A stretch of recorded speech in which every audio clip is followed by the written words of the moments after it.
the weather's just really nice. So I'm outside reading The Hobbit, a little under 100 pages to go on my reread this time, and yeah, just gonna smoke my pipe, drink a little bourbon, and yeah, I've got this comically large pipe here that I never fill all the way up because it would take 2 hours to smoke it. But yeah, I don't use this one very often, but it's kind of fun on occasion. Feels like a dwarf or something, you know, just being silly.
So I'm at the scene. Hopefully you've read this before. If not, go read it, then come back. Where they're outside the lonely mountain where the door's supposed to be, and they are just waiting. They don't really know what to do. And so, just for a little bit of context about where this starts.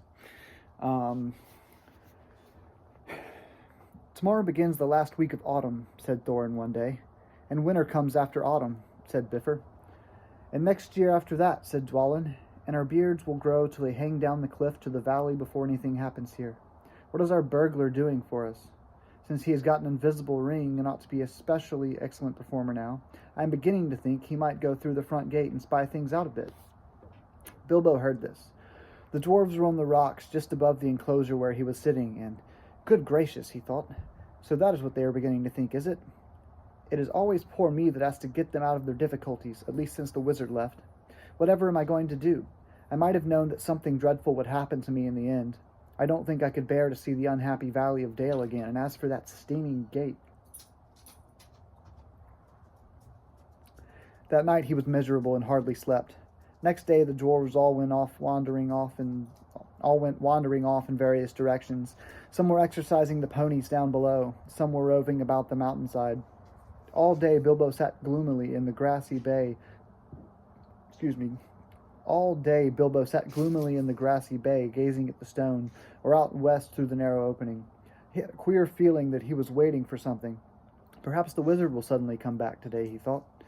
If he lifted his head, he could see a glimpse of the distant forest. As the sun turned west, there was a gleam of yellow upon its far roof, as if the light caught the last pale leaves. Soon he saw the orange ball of the sun sinking towards the level of his eyes. He went to the opening, and there, pale and faint, was a thin new moon above the rim of the earth.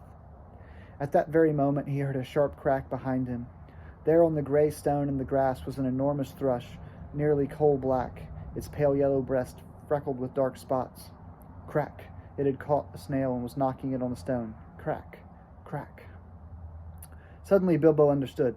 Forgetting all danger, he stood on the ledge and hailed the dwarves, shouting and waving. Those that were nearest came tumbling over the rocks, and as fast as they could along the ledge to him, wondering what on earth was the matter. Seems to have gone out. The others shouted to be hauled up the ropes, except Bomber, of course. He was asleep.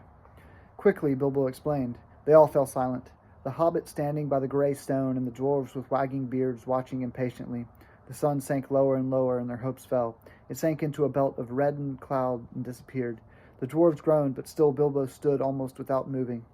The little moon was dipping to the horizon. Evening was coming on. Then, suddenly, when their hope was lowest, a red ray of the sun escaped like a finger through a rent in the cloud. A gleam of light came straight through the opening into the bay and fell on the smooth rock face. The old thrush, who had been watching from a high perch with beady eyes and head cocked on one side, gave a sudden trill. There was a loud crack. A flake of rock split from the wall and fell. A hole appeared suddenly about 3 feet from the ground. Quickly, trembling lest the chance should fade, the dwarves rushed to the rock and pushed in vain. The key, cried Bilbo. Where's Thorin? Thorin hurried up.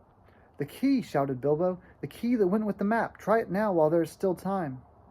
Then Thorin stepped up and drew the key on its chain from round his neck. He put it to the hole. It fitted and it turned. Snap.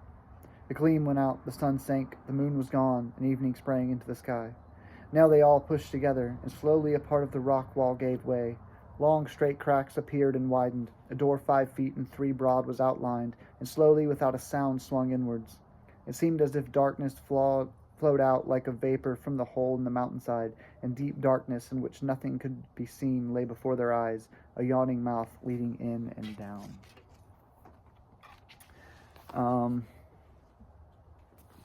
Yeah, I mean, it's a kid's book, but, I mean, yeah, I think there's some really beautiful passages in it. There's a lot of glorious whimsy. If you're on this video, you probably have read The Hobbit before. Yeah, I think I've read it probably 7, 8, 9 times. And it's one of my favorite books for a reason. Part of that is probably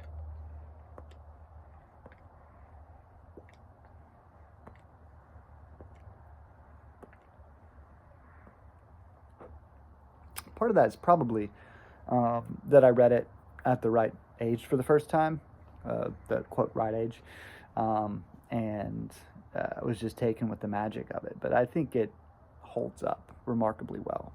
So,